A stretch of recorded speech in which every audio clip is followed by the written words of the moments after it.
Happy Sunday, everybody.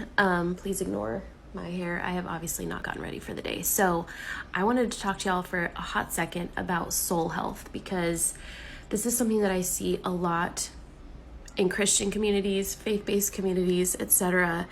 And I firmly believe that God wants us to be healthy.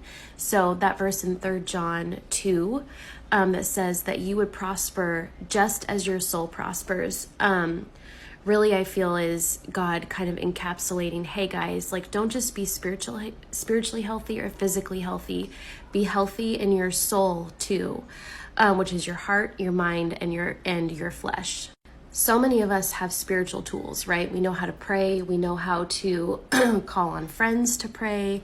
We know how to worship through hard things, and all of that stuff is amazing. Like, don't get me wrong on that.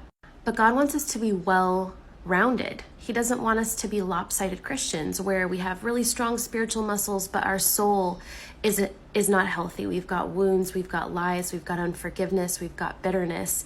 God doesn't want that for us. And I know that I talk about this all the time, but the reason that I'm sharing this with you is because I wanted to let you know that the Keys to Emotional Freedom e-course and coaching group is now open.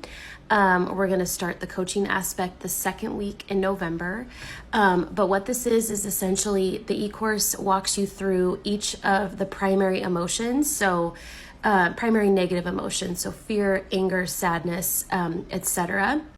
And I actually walk you through how to identify if there are strongholds in those areas, how to begin processing your emotions so they're not impacting you in a negative way, and leading you to an encounter with Jesus, because ultimately we need to learn how to process our sadness so that it's not overwhelming.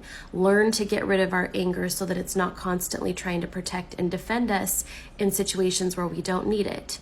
So I am super excited that this is open now. You can go ahead and click the link in my bio. The date and time for the coaching calls has yet to be determined because I want to make sure that that works for everybody in the group before I set that time.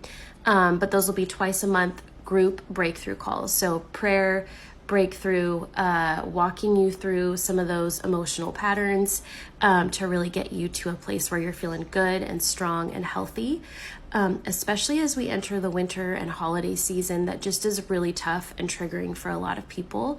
These tools are going to be essential. So I hope that you join us. Make sure to click the link in my bio to sign up.